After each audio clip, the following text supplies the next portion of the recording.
Alex with Strategic Placement Group. Welcome back to the SPG podcast. I am here with our man Stan. How you doing today? Awesome. How are you? I am so good. I'm so good. Right. I'm excited to be with you as always.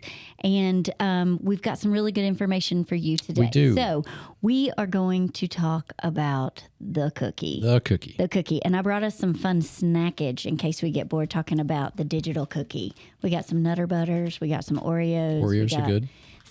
Those things are nasty. Sugar wafers. I love these. Did you guys ever eat these when you were a kid? Like, you'd get them in a variety pack. My mom always did. It was vanilla and chocolate and strawberry, and I'd always eat all the strawberry, and nobody ever touched the vanilla. You can have all of them. All of them. Take them. But I came ready.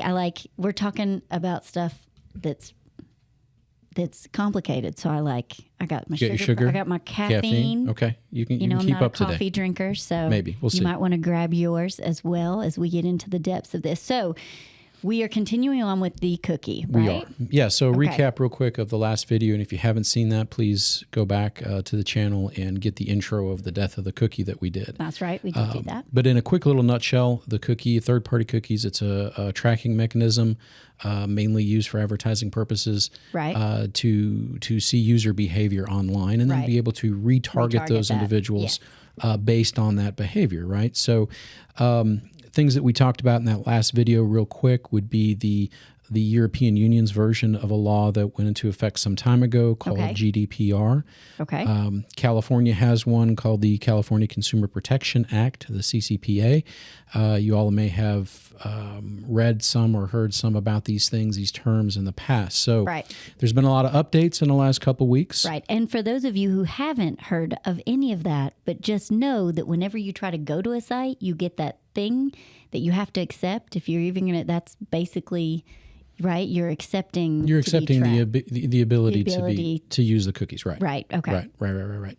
And in layman's terms, the EU version of this law has a lot of standards in there that are very strict. Okay. And very difficult for advertisers to collect that data. Okay. Right. So the talk in the States for a long time now has been. Well, we know the conversation for a long time has been how do we as a community, as a country, as a people, secure individuals' privacies. Right. And what does that mean in an online presence? And how do we as advertisers have to work around that? And you as business owners, how are you still able to target people to make your advertising dollar the most effective? And I think that's what we want to really touch on today. Exactly. But before I get to that, I did print off a few things here just to make sure I got the verbiage correct. From Google's latest announcement, and so forth. And a lot of what we're going to talk about today is driven by Google. Okay. Right now, they're not obviously the only game in town. Right. You've got Microsoft Edge, you've got Firefox with Mozilla, you've got Safari, and the list goes on. A lot of the things that Google has released as far as a timeline of events is what I wanted to cover today, somewhat briefly, if that's even possible, and kind of go from there and just touch on some of the differences that Google has versus others. Okay. Now, the Chrome browser is the most widely used browser on the interwebs, so it stands to reason that this is going to affect the vast majority of people out there. Right. If you want to avoid any of this stuff as it stands right now, just use any other browser other than Chrome. Well, that makes sense. Right. Okay. Right. Okay. Not a feasible solution for the masses. Right. Just because it's such a dominant platform. But quickly here, so this article came out July 24th, and it is found on digiday.com. Give credit to them. And in a sense, Google had made several promises to the United Kingdom, specifically to their antitrust authority, which has been investigating Google, their process of killing off third-party cookies and launching replacement tech. Okay. Right. So we'll talk a little bit about the term FLOC, F-L-O-C, in a minute. That's a Google piece of Google tech to try and replace the third-party cookie. But essentially what happens here is Google has postponed the death clock, if we want to call it that, of the third-party cookie. Okay, sure. And it's phasing out now right here to late 2023, so a couple years. Okay. So we got a couple years before Chrome itself goes away from third-party cookies. Now, as I said, some other browsers have already done away with that, like Safari, Firefox, for example. So if you're using those platforms, you're already not getting served the cookie. The collection's not happening of your data, right? Mm-hmm. So Google has a big timeline here of testing different technologies, why it's how it's supposed to transition, what countries they're testing this in. Basically, they're staying completely away from the EU just to avoid any of the GDPR violations they could face. So the U.S. is a country that will be in the beta testing of their new technology. Okay. So just food for thought there. So to define cookies real quick, there's first-party cookies and there's third-party cookies. Okay. Right? First-party is stuff if you, as a website owner, want to track people that are on your site. Okay. Well, you put a tracking cookie, a pixel of code, on top of your site in the code itself, and that allows you to retarget those individuals. Totally fine so far. Okay. Shouldn't have, as of right now. That's cool. We're good. Okay. Gravy. It's the implementation of the third-party data. Right, where the data providers, the people, companies out there that are collecting your online habits so that advertisers like us can retarget you, those are the ones that are... Because I'm not going to lie. I mean, I know you can tell by my face. I'm listening to you and I'm like, I'm not sure what this has to do with us. Like, how does this pertain to our audience? Like, okay, I'm with you. So it's going to make it harder to do our jobs, kind of like we talked about in the last video. Anybody that's an advertiser, whether it's an agency, any number of TV stations throughout the country that have a digital product to sell, it's going to be harder for them as well. To a degree.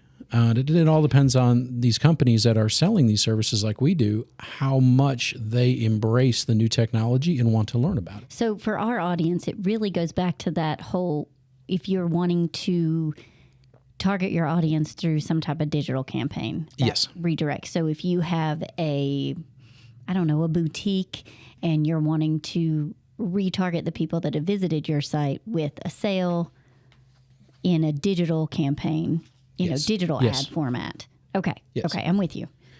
So,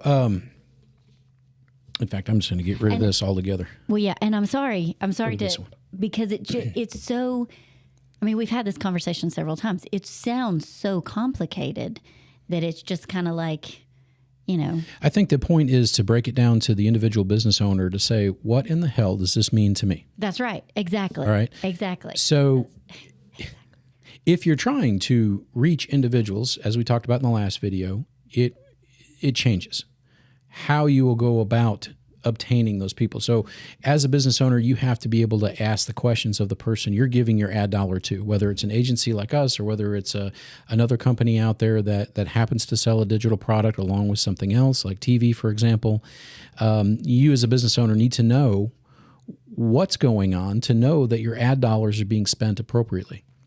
Right, that it's efficient, it's going to the right audience, and if it is, how? Right, because that makes sense. The how is what changes, right? So again, I said before, this video today will mostly be revolving around Google and what they're trying to do to replace the third-party cookie. Okay. Right. So their model is called FLOC, F-L-O-C, and we can look it up. And from Google's own website, it is a federated learning of cohorts. Learning of cohorts. Cohorts. That's a fun word. Horts. Which allows advertisers to track internet users without revealing their identity. Right? Instead, users will be placed within cohorts according to their interests. It makes it sound like sneaky without reporting their identity. Yeah. So it's complicated, so we're not going to go into all the weeds of FLOC today, but basically federated learning simply means using machine learning and analytics without collecting or storing the user's data on company servers. Okay. Right? And so they can track you, but they can't keep you. Is that how you're saying it? Essentially, yeah. You're going to get put into a bucket. Okay. that says, for example, I'm shopping for backpacks. you're shopping for backpacks. Yeah. Let's say you're also shopping for craft beer. All right. Backpacks and beer. Well, The I two mean, if Bs. you're going back to school, you're going to have something to drink. So now your cohorts that's being created are somebody that likes to shop for backpacks and somebody that likes craft beer. Okay. Right. And then another category. So you might start with 1,000 people that are in backpacks, but 500 like craft beer. Okay. Now that 500 gets a little smaller. Right. It's And then like you the add funnel. a third and the funnel's getting smaller. Now that's Okay. where the problem is coming in. Okay. Is because that funnel is getting so small, the fear from privacy watchdogs and so forth, the fear is that as you keep whittling down that funnel, that size gets smaller and smaller and smaller, you potentially have an ability to identify a user. So that's kind of where the laws, the tech, the work is being done right now to figure out how not to do that. So not to identify the yeah, user. right. Okay. So I think that's why, from my opinion, I think that's why Google has pushed it out 2 years to give ample time for testing, further development of technology and implementation. But I mean, this might be kind of a silly question, but what is the harm in somebody knowing that you're, I mean, you know what I'm saying? Like if you're just, if you're just, all you're doing is trying to redirect them to your website because you're having a sale on backpacks, or Right. you're trying to redirect them to your website because you have a beer brewery. I said beer distillery. Brewery. My family would be so disappointed in me right now. So a brewery, I mean, what difference? I honestly, from our perspective, from utilizing the tech that we have for many years to do a digital marketing campaign, we have absolutely zero ability to identify a user. Okay. We can't. Okay. The software that we use does not allow us to do that. Okay. I would also dare say that anybody else out there that's selling it to you as a business owner also doesn't have the ability to literally identify that exact user. Okay. The data providers, the companies that are collecting this data to sell to people like us so that we can target, Oh, okay. they have the data. Mm-hmm. I can't call them I up think and it's say, really more about them. I think so, but I can't call them up and say, hey, Joe Smith, was he really looking at porn last night? Ooh, I hope he wasn't. I don't know. I hope he was. Oh, Good for Joe. But the point is that the point is that we can't see it. right. Right. So your question is, how does that? It doesn't affect us in that regard Right. because we can't see it anyway.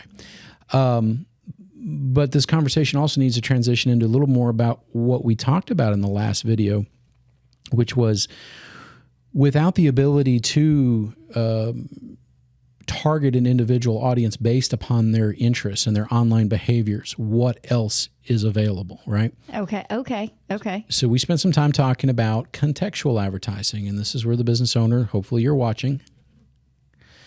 And if you are, you need to do some homework on contextual marketing, contextual advertising, how to target people based on where they are, the content by which they are consuming, Okay. not based on where they specifically have been or actually even are at that point. You're targeting the content of what they're consuming. Online. Right.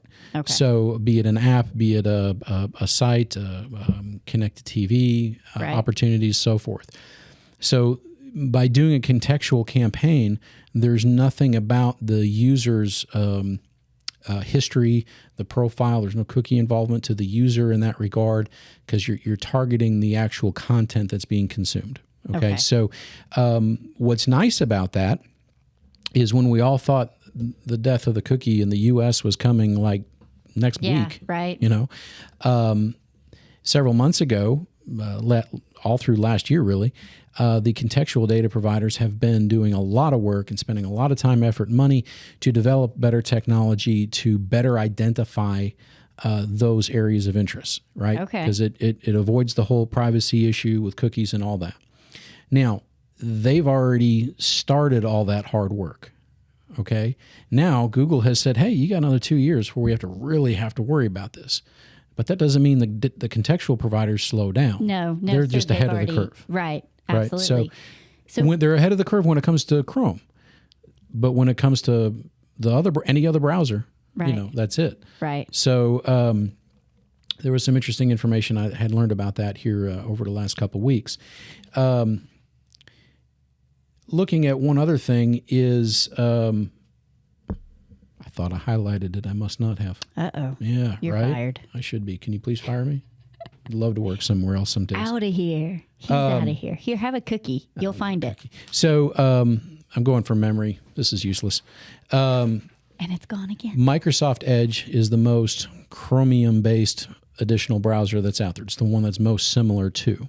Okay. If Google is able to enforce their new Flock protocol and their technology, the only other browser out there that could potentially utilize that as of right now, supposedly, is Microsoft Edge.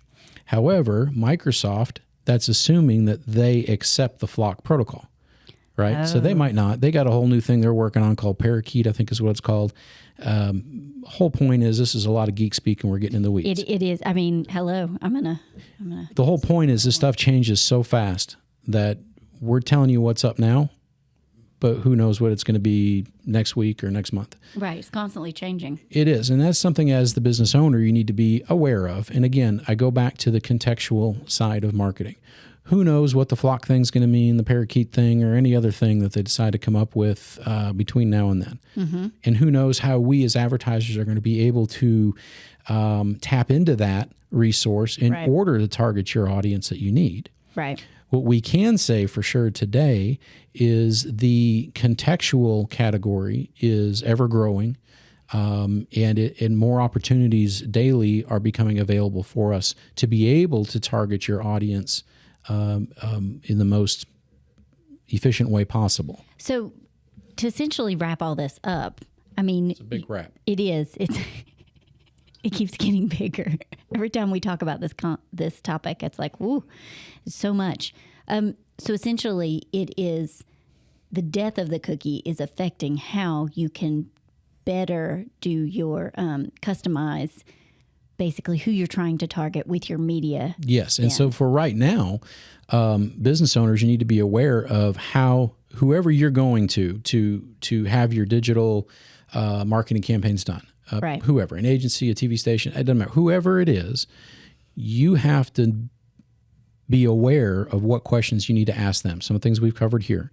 How are they accessing data? How are they identifying potential audiences for you to deliver your ad? Whether it's image or sale oriented, doesn't matter. How are they doing that? Because here's the fact: is it's already having an effect because of all the other browsers that no longer accept. So your ad dollars are already being affected. So the question is how much more are they going to be affected between now and then? Sure. Answer is a lot. So essentially, if somebody's coming in saying, I can do this campaign for you for $500, and I mean this... You want to ask them, how are you getting the data? How are we measuring the results of that campaign? Just start asking them questions about the cookies. See what they say. Mm-hmm. If they're stumbling over themselves over not knowing what you're talking about death of a cookie, just go find somebody else because they don't know what the hell they're talking about. Okay. All right. So that's lesson 1. Lesson 2, but educate yourself as well. Go online. Google's got a ton of information out there. You don't want to look at Google, go anywhere else. Some of it's accurate, some of it may be a little bit in the weeds, but you can piece together a good understanding on your own as to what you need to be aware of. Right. Right. Well, and I think the important thing too to remember too is if you're like me and this just seems so over your head, like I mean, I'm grasping it, but it has been baby steps all the way. You know that. For me, I mean, we're here for you. I mean, it doesn't even, call us anytime. Yeah. If you have any questions, we'll put you in direct contact with Stan, and he will be happy to lay all this out for you. So, well, and again, just as a business owner, be aware of the change, educate yourself, be familiar with the terminology to a degree that you understand it. And everybody out there will have a different level of understanding of what that degree of understanding needs to be for them. But there are important questions that you need to ask to whoever it is that's handling your digital dollars. There we go. Digital dollars. There you go, honey. So yeah, you just got to be aware of what's out there and know that your dollars are being spent the most efficiently. Right, because ultimately that's what this is all about, right? Don't waste the money. Right, being business owners, it's about making the money. Right? And then also educate yourself more on the contextual part of advertising in the digital space. The more that you as a business owner can be aware of that, how that works, why that's even important for you, start right there. Right. The more that you can understand that and be educated about the process, the better your negotiating ability is going to be when it comes time to creating that ad schedule. Working with whatever company you're working with to say, hey, have you thought about this? Or what do you think about that? Right. So educate yourself a bit on that. The advertising for a business owner is not like it was 20 years ago. No. At all. No, there's so much more. You can be as involved in that or as not involved in that, depending on your ability and your needs and your wants and desires. But do ask the right questions and really do try and find that company to help you that you feel comfortable with. Don't take what they say on the surface. You see a lot of big companies out there that will slap together these pre-designed packages of things, whether it's TV, digital, right? It's all over the board. Be a little leery of that. It's okay to ask questions. Yeah, absolutely, because it does come back down to the money spent, and you want to make sure you're getting the best bang for your buck. Well, honey, I feel like I'm starting to glaze. I thank you so much for bringing this back to our attention again. I'm sure this is not the last time we're going to talk about this. No. And like we said, if you have questions, we invite you to come down and see us, give us a call, look us up on Facebook, Instagram. We have a website, so we're everywhere. We are. And we are here for you. So we hope everybody had a great day and has a great day, and until next time, I'm going to have a cookie. You have it. I'm going.